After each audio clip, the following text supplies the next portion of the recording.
الرحمن الرحيم. دروس اللغة العربية لغير الناطقين بها. الكتاب الثالث. أنا درستك شنج قسم. الدرس الهادي عشرة 11 درس. Mesela bugün sözleydiğin dersimiz 11 ders bulup bunundaki noktalık grammatika mef'ulun fih. Mef'ulun fih deganning o'zining ma'nosiga qarasak, ya'ni ish harakat qiling'uchi, uning ichida yuz berguchi, ya'ni ish harakat uning ichida beriladigan holat degan bo'ladi. Ya'ni bu ma'ni jihatda, istiloh jihatda ish harakat yuz beradigan vaqt yoki ish harakat yuz beradigan o'ringa qo'yilgan ism mef'ulun fih bo'ladi. Yani mef'ulun fih deganimiz ish harakat yuz bergan vaqt yoki ish harakat yuz bergan o'rin ifodalanadigan jumladagi bo'lak shuni ifodalaydigan ism mef'ulun fih bo'ladi. Masalan, sa'usafiru gadan inshaalloh. Allah qalsa at safar qilaman desa, mush jumladagi bizning safarimiz yuz beradigan vaqt qachon? Ata. Yoki sa'usafiru yawmal jumu'ati inshaalloh. Allah qalsa juma kuni safar qilaman desak, mush yerdagi yawmal jumu'ati shirkat yuz beradigan vaqt. Bu maf'ulun bih bo'ladi. Sa'ajlisu huna. Men bu yerda o'tirman. Ya'ni huna maf'ulun bih. Yani bu shirkat yuz beradigan o'rin. Ra'aytuhu fis-suq. Men uni bozorda ko'rdim. Fis-suq shirkat yuz beradigan o'rin. Men ko'rgan o'rin, uni ko'rgan ya shu bozor. Unda o'g'andikin u maf'ulun fih bo'ladi. Demak, maf'ulun fih deganimiz shirkat yuz beradigan vaqt yoki o'rinni ko'rsatadigan ism maf'ulun fih bo'ladi. Endi maf'ulun fihninki yana bir ismi zarf. Buni zarf deb antasak bo'ladi. Yana Uyg'urchada ravish degan gap, Uyg'urchadagi ravish dal bizning arab tilidagi maf'ulun fih deb tushunsak bo'ladi. Endi bayatimiz maf'ulun fihning ikki xil ma'nosi bor deb qamazmi? O'rin yoki vaqt. Shuning asoslanib turib, o'rinni ifodalagan bo'lsa, zarfu makan, ya'ni o'rin ravish. Agar vaqtni ifodalagan bo'lsa, zarfu makan, ya'ni zarfu zaman, vaqt ravish deb ikkiga ayirsak bo'ladi. Mesela misal alsak, xarajtu leylen, kechda chiqdim, sausafiru gadan, at safar qilman inshaalloh, Alloh xolisa. Nimtu ba'da nawmik, sen uxlab bo'lgandan keyin men uxladim. Degandagi leylan, gadan, ba'da nawmikdagi ba'd deganlarning hammasi maf'ulun bih, ya'ni zarfu zaman, vaqtni ifodalaydigan maf'ulun bihlar. Mashaytu maylan, azraq mangdim. جلست عند المدير برميل ماندم مشيت ميلان برميل ماندم جلست عند المدير مديرنىڭ قېشىدا ئولتاردىم نمت تحت الشجرة bir daraxtning ostida uxladim desa bir mil mudirning qishida daraxtning ostida degandagi meylan ayndal mudir tahta degandek so'zlarning hammasi maf'ulun bih bo'lib o'rinni ifodalaydigan maf'ulun bih bo'lib ish harakat yuz bergan o'rin, ya'ni buni zarfu makan deb ataymiz. Mana bu yuqoridagilar maf'ulun fihlarninki, ya'ni zarflarninki tushunchasi. Maf'ulun fih odatda grammatika jihatda ba'zida zavar o'qiladi, ba'zida oldiga fini akab turib zir o'qiladi. Endi buning asosligi qanday o'rinlarda desangmi? Zarfu zaman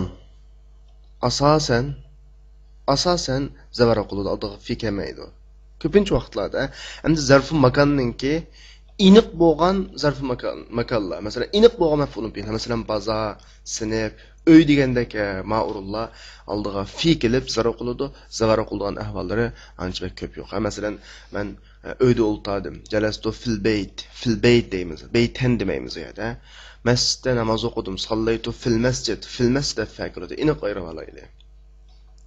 Vaqt ravishlar 90% zavara qiladi. Oldiga fi 10% holatda keladi. O'rin ravishlarninki iniq ravishlar. Masalan, biz iniq bo'ladigan uy, sinf, bozor degandek, bunda iniq yerlar, masjid degandek 98% aldığa fi kelib oxirisi zir o'qiladi. O 2% atrofida 2% atrofida fi kelmay zir o'qilsimi bo'ladi. Bu maf'ulun bihga munosabatlik ahvollar. Endi maf'ulun bihni biz hozir zarfda o'qiq emasmi? Endi mushunga munosabatlik azroq gaplar va so'zlar o'taylik. Zarflar bir qismlari mabni bo'ladi. Ya'ni tashqi jihatda jumladagi o'rnining o'zgarishiga ergashib turib, i'rob o'zgarmaydigan holat bo'lgan bir qism zarflar bor. Masalan, buning birisi mata. Mata xarajda qachon chiqding desa, mata zarf zamon. Mata deb oxirisi sakinga mabni, ammo mahallan mansub, ya'ni zavar qildi deb tushunsak bo'ladi. Ayni tazhab. Qayerga borib desa, bu ayni bu yerda zarf makon, ya'ni o'rin ravish. Ne deb oxirisi zavarga mabni, ammo buning grammatikalik o'rni deb surishti qilish to'g'ri kelib qolsa, mansub deymiz mush jumlada. Ams desak, lam ag'ib amsga o'xshash. Tunugun men kelmay qolmadim, maktabga keldim degandek mana. Amsi zarfu makon, ya'ni nima zarf zamon, vaqt ravish. Buning oxirisi zirg mabni. Ammo mushu jumladagi grammatikal o'rnini surishti qilsak, maf'ulun bih deb turib, zavar o'qildi deb tushunsak bo'ladi. Qattu, masalan, lam azuq hadhihi al-fakihata qattu. Bu mevani faqat tetib baqmadim desam, shada qattu deganimi o'rin ravish bo'ladi. Endi mush holatda qattu deb peshga mabni, ammo mush jumlada grammatikalik o'rni maf'ulun bih deb turib, zavar o'qildi. Qanday maf'ulun bih bo'ladi desa, men faqat tetib baqmadim degan gap, hech qanday vaqtda tetib baqmadim degan gapda bu. Shuni buni zarfi zamon deymiz. Undan keyingisi huna. Masalan, ijsuna bu yerda o'tirgansa huna bu o'rin ravish. Bu aniq chiqib turibdi-ku bu. Ondan keyin oxirisi sukunga mabni, ammo grammatikalik o'rni maf'ulun bih deb turib zavar qildi desak bo'ladi. Al-ana hozir.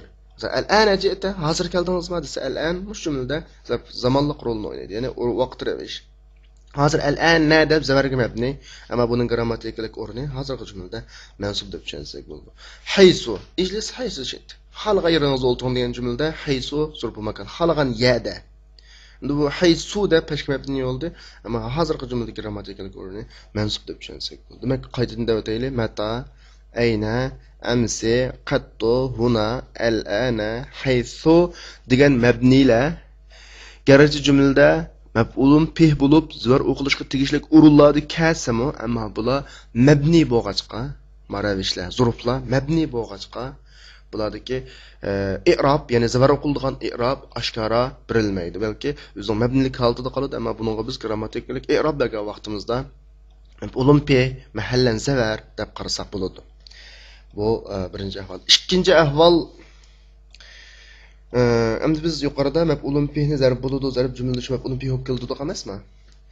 Ba'zida maf'ulun, ya'ni zarflar o'zi maf'ulun bih bo'lib kelmay, shu zarflarning o'rnini boshqa narsa egallab, boshqa narsa zarfning o'rnida maf'ulun bih bo'lib kelgan ahvollar bor. Masalan, birinchisi zarfga muzof bo'lgan narsa. Masalan, bir zarf bor, ya'ni maf'ulun bih bo'lishga tegishli, buni oldiga bir dona muzofdan birisi kelib qoldi. Shu muzof ma'ni jihatda vaqt yoki o'rinninki bir xil kulliylikka juz'iylik deymiz.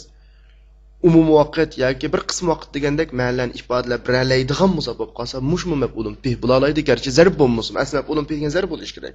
Masalan, misol olsak, safarna kullan nahar. Biz butun kun safar qildik desa, mushada kul asl zarf emas. Zarf bo'lmagandan keyin albatta nima bo'lmaydi? Maf'ulun bih bo'lmaydi. Ammo an-nahar degan zarfga muzof bo'lish orqali kulning ma'nosiga bir xil butun kun degandek bir xil shu vaqtninki butunligini ifodalaydigan bir xil ma'no shakllanadi kulda. Shunlashqa garchi zarf bo'lmasa-mu o'zi maf'ulun bih bo'laveradi. Shu yerda kullan naharni maf'ulun bih deb i'rob beramiz. Mashaytu nisfa kilometr. 20 kilometr mangdim desa, nisf degan asli zarf emas. Zarf bo'lmagandan keyin maf'ulun bih bo'lmaydi asli. Ammo bu yerda kilometr degan zarfi makonga muzof bo'lib kelib, buningda bir xil o'rin ravishning juz'iylik ma'nosini ifodalaydigan holat shakllandi. Demak, garchi o'zi zarf bo'lmasmi, zarflik ma'no shakllangancha bu maf'ulun bih bo'lib keladi. Ya'ni zarfga muzof bo'lgan narsalar garchi zarf bo'lmasa-mu, zarflikning ma'nosi shakllangancha bu maf'ulun bih bo'la oladi. İkinci maf'ulun bih bo'lalaydigan zarfning o'rnida turib, maf'ulun bih bo'lalaydigan bo'lak zarflarning sifati.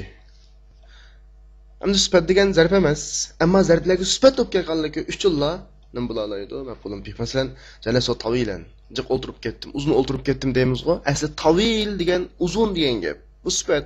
Maf'ulun zarf emas, zarf bo'lmagandan keyin maf'ulun bih bo'lolmaydi. Endi bu yerda nimda maf'ulun bih bo'lib keldi desa, chunki buning oldida tashlanib ketgan maf'ulun bihdan birisi bor. Ya'ni zarfdan birisi bor. Aslisi jalastu vaqtan tawilan degan o'rinda. Tawilan vaqtandan naib bo'lib, shuni o'rnini egallab, garchi zarf bo'lmasa, maf'ulun bih bo'lish rolini o'ynab keladi. Uchinchisi ismul ishara. Ko'rsatish almashtirma maf'ulun bih bo'lib keladi. Garchi zarf bo'lmasa-mu. Masalan, ji'tu hadal usbu' desa, asli usbu' maf'ulun bih, ya'ni zarf. Hada degan ko'rsatish almash. Bu zarf bo'lmag'ach maf'ulun bih bo'lolmaydi. Ammo bu yerda haza usbu' degan zarfga ko'rsatish almash bo'lib kelgachga, usbu'ning ta'sirida garchi zarf bo'lmasa, maf'ulun bih bo'la oladi. To'rtinchisi son zarf bo'lmasa, maf'ulun bih bo'la oladi. Ya'ni zarfning o'rnida turib. Masalan, makaftu fi Bag'dad 4 ayyam desa, Bag'dadda 4 kun turdim desa, asli 4 ayyam degan ayyam zarf. Bu maf'ulun bih bo'la oladi. 4 degan son maf'ulun bih bo'lolmaydi zarf bo'lmag'achqa. Ammo 4 ayyam bilan qo'shilib kelgachga, ayyamning ta'sirida, ya'ni muzofirlikning ta'sirida bu sonmi ma'ni jihatda zarflik ma'nosi shakllanib maf'ulun bih bo'la oladi. Demak, zarfga muzob bo'lgan birinchidan, ikkinchidan zarfning sifati, uchinchidan zarfga ismi ishorat bo'lganlar, to'rtinchidan zarfning oldida kelgan son. Mushular garchi zarf bo'lmasa-mu zarfning o'rnida turib maf'ulun bih bo'la oladi. Endi yuqoridagilar maf'ulun bih to'g'riliq mazmunlar. Endi ikkinchi mazmun lav. Endi lav bizga ma'lumlik agar degan ma'noda keldi, o'tgan zamonni ifodalab keladi. O'tgan zamonni ifodalab keladi. Lav kelgan jumladan 3 xil ma'no chiqadi. Birinchisi shartlik ma'no. Ikkinchisi shartni o'tgan zamonga bog'lash ma'nosi. Birga chiqadi va uchinchisi imtino.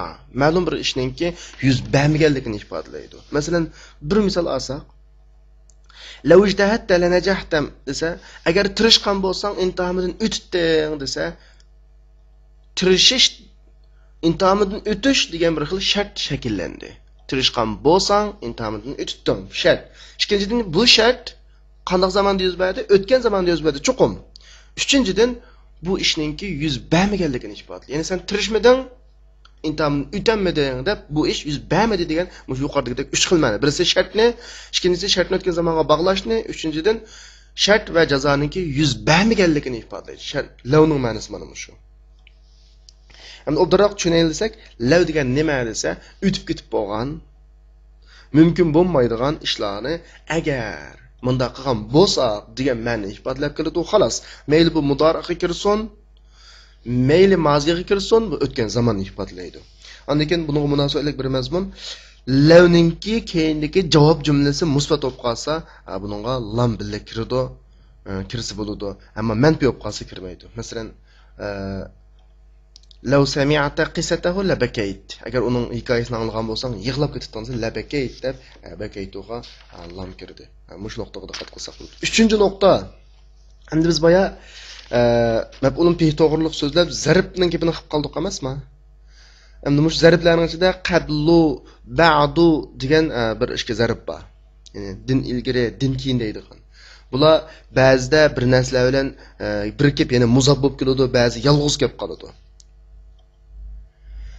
Endi keynida aniq muzofillardan birisi kelib qolsa, bular normal odatdagidek mu'rab bo'lib, maf'ulun bihda var o'qiladi, sir o'qiladi, pash o'qilish to'g'ri pash o'qiladi. Bu vaqtda qiyinchilik yo'q. Ammo qablu ba'du dan keyin bir narsa kelmasa, ammo tarjimada qablu ba'dudan keyin bir dona muzofillardan birini taqdir qilib turib tarjima qilsak, ya'ni demakchi o'g'limiz qablu va ba'dudan keyin bir dona muzofillar ba deb qarasak, ya'ni izofatni uzildi deb qarasak, bu vaqtda qablu ba'du mabni yo'q. Mayli zivara qilish to'g'ri kelsin, mayli zira qilish to'g'ri kelsin, har qanday holatda bu pashga mabni bo'ladi.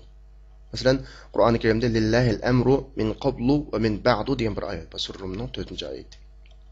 Ya'ni qablu ba'du deb oldida min kelsin pash qildigan. Nima uchun? Chunki qablu ba'duning keyinda bir dona muzofillardan birisi bor. Ya'ni min qabli kulli shay'in min ba'du kulli shay'in deb. Shunga o'xshash keyinda muzofillar bor deb kallamizda shuni faraz qilib turib, muzoflarni qo'shib tarjima qilgan hammollar bu mabni o'qidi. Agar muzoflar oshkor kelsa mabni emas, ma'rab. Masalan, min kulli shay deganni akasak oshkor. Min qabli kulli shay'in, min ba'di kulli shay'in deb cho'qimsira qo'yamiz. Bu nuqtalar aydınlık ketgan bo'lsa, tekstni o'qib, tarjima qilib, tahlil qilib beraylik. الدرس الهادي عشر. أرحب بكم في اليوم الأول من العام الجديد. متى وصلتم من بلادكم؟ وصلنا قبل أسبوع. أما أنا فوصلت أمس. أنا وصلت يوم الثلاثاء وذهبت إلى مكة لأداء العمرة وبقيت هناك 3 أيام ورجعت البارحة. أهلا وسهلا يا أستاذ، أتسمح لي أن أجلس أمامك؟ إن هذا المقعد خال. إن هذا المقعد خال، فإن صاحبه طوي قيده العام الماضي. اجلس حيث شئت. لا أريد أن أجلس تحت مروحة فإن ذلك يضرني. أفأجلس خلف جمال في مقعده؟ لا مانع لدي.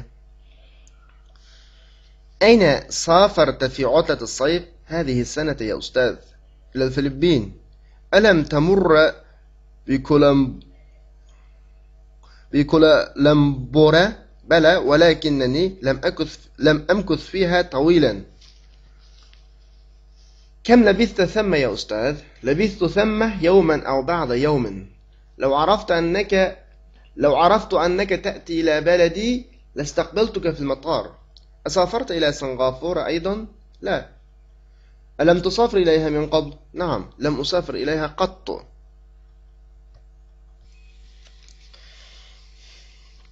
أرحب بكم في اليوم الأول من العام الجديد.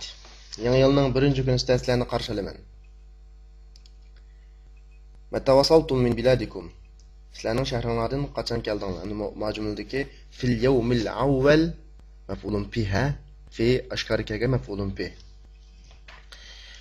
An ikinci cümledeki meta vasaltumdaki metamu zorufu mebninin qatarıdan. Mebni bo'lgan ravish. Vasalna qabla usbu'. Bir hafta ilgari keldik. Ya'ni qabla usbu' mef'ulun bi, ya'ni zarf. Ama ya'ni qabla muzab bo'lib kelgachga bu mebni emas ma'runda. Shunga zivar o'qilatadi. Amma ana fasaltu ams, amma men tunugün keldim. Ya'ni ams mef'ulun bi, amma mebni o'qachqa zir o'qilaverdi. Mahallan mansub deb qaraymiz.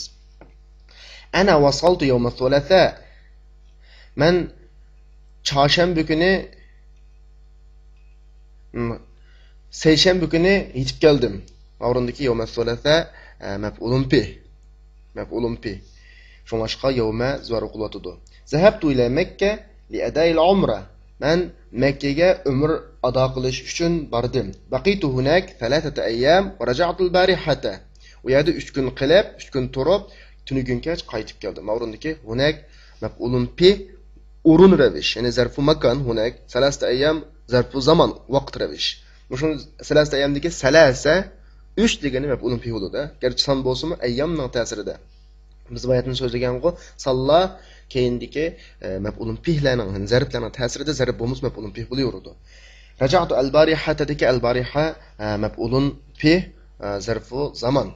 Ahlan va sahlan. Qarşılımız. Yani hoş kelibsizlar. Ya ustaz, atasmahu li an ajlisa amamak? Mening sizning oldingizda o'tirishimga ruxsat qilamsiz?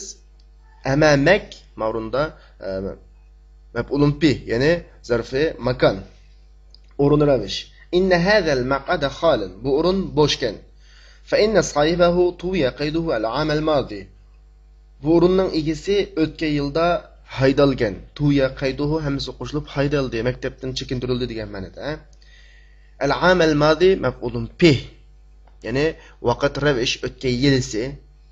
Shunga qizlar o'qilyotdi. Ijlis haythu shi'ta. Xalqan o'rinda o'lta. Ya'ni haythu degani maf'ulun bih, zarf makan. Amma mabni yo'qachqa nima o'qilyotdi? Pesh o'qilyotdi. O'z peti. Amma mahallan majrur. La uridu an ajlisa tahta al-marwaha fa inna zalika yadurruni. Men shamol turg'ish asida o'ltirishni xohlamayman. Chunki ashu menga ziyon qiladi. Yadurruni degani menga ziyonliq. Ma'rundagi majumladagi tahta al-marwaha bu zarfi makan. Yani o'rin ravish bo'lib maf'ulun bih, shunga zivar o'qilatadi. Afa ajlisu khalfa jamalin fi maqadihi? Men Jamalning keynida, ya'ni shuning o'rindagi keyin tarafda o'ltiramdim. O'lsam bo'lamdi? Halfa. Ya'ni o'rin ravish maf'ulun fi. La mani aladayya. Bu degani hech qisi yo'q o'lsang bo'lar degan gap. Asl lug'at ma'nosi menda cheklama yo'q degan gap. Men menga nisbatan baribir chekilmayma demak. Ayna safarta fi uddat as-sayf fi hadhihi as-sanata ya ustaz? Ustoz, yazliq ta'tilda bu yili siz nega safar qildingiz? Fi udlat as-sayf maf'ulun bih. Zarf oldiga fi kelish orqali maf'ulun bih bo'lgan maf'ulun bih. Ya'ni ravish va zarfu zaman. Hazihi sanamu zarfu zaman oldiga fi kelmagan zavar o'qilgan maf'ulun bih. Ammo yerdagi hazihi maf'ulun bih as-sana musharin ilayhi badal bo'ldi. Chunki ko'rsatish almashlar keynidagi ravishlarning ta'sirida o'zi ravishning ma'nosini o'z ichiga olib nim bo'la oladi, maf'ulun bih bo'la oladi deb oyat degan to. Ilal Filippin, Filippinga. Alam tamurra bi Kuala Lumpur. Siz Kuala Lumpurdan o'tmadingizmi? Bala, o'tdim. Ya'ni bi Kuala Lumpur degani, ya'ni maf'ulun pi huluda, maf'ulun pi. Agar fi'lninki obyektini maqsad qilsak, masalan xuddi bazaga badim degandek obyektini maqsad qilsak maf'ulun bi huludu. Agar shu yerda turgan sharikatning yuz berganligini maqsad qilsak maf'ulun pi huludu. Bala badim, walakinni lam amkuth fiha tawilan. Biroq unda uzun turmadim. O'rindagi fiha degan maf'ulun pi, ya'ni o'rin ravish. Zarf makan. Tawilan degani vaqt ravish. Asli tawilan o'zi bir sifat maf'ulun bih emas, ammo vaqtdan degan tashlanib ketgan birdan maf'ulun bihning sifati bo'lg'achqa bu maf'ulun bih bo'la oladi. Kam labista thamma ya ustaz? U yerda qanchalik turdingiz? Thamma. Maf'ulun bih hunak ma'nosida. Zarfu makan. Labistu thammata yawman aw ba'da yawmin. U yerda bir kun yoki yarim kun turdim. O'rindagi thamma bayat oldingi jumladagidek zarfi makan bo'ladi. O'rin ravish yawman aw ba'da yawm har ishkilisi maf'ulun bih. Ya'ni vaqt ravish. Ba'da yawmindagi yawm maf'ulun bih emas, ba'da yawm maf'ulun bih. Chunki biz bayatni söylegan qoidada zarflarga muzab bo'lgan bilak agar bir bütünlükni yoki parchalikni bildirsa, umuman bo'la oladi, ravish bo'la oladi. Law araftu annaka ta'ti ila baladi lastaqbaltuka fil matar. Agar sizning bizning shahrim, mening shahrimga keldiganligingizni bilgan bo'lsam, sizni aerodromda qarshi olatdim yoki oldingizga chiqatdim aerodromga. Mushurundagi fil matar degani maf'ulun pi, ya'ni o'rin ravish. Undan keyin bu jumlada lawba, lawni bayatimiz shart ma'nosini andagi shartni o'tgan zamonga bog'lash ma'nosini, andagi ish harakatining yuz bermaganligini ifodalaydi ekanligin men uqmay qolibdim. Men shuni sizni qarshi ololmadim degan gap, ha. Safarda ila Singapur aydan Singapurga safar qildingizmi? La, safar qilmadim. Alam tusafir ilayha min qabl? Bundan ilgari u yerga safar qilganmidingiz? Na'am. Qilmaganmidingiz? Na'am. La musafir ilayha qattu. Unga faqat safar qilib boqmagan. Ya'ni bir boqmagan degan. Shu o'rindagi qattu maf'ulun pi zarfu zaman bo'ladi, ammo mabni bo'lg'achqa bu o'z holida shakl jihatda pashga mabni bo'lg'achqa pash o'qilaveradi, mahallan mansub deb qaraladi. Va oxiru da'vana alhamdulillahi robbil alamin.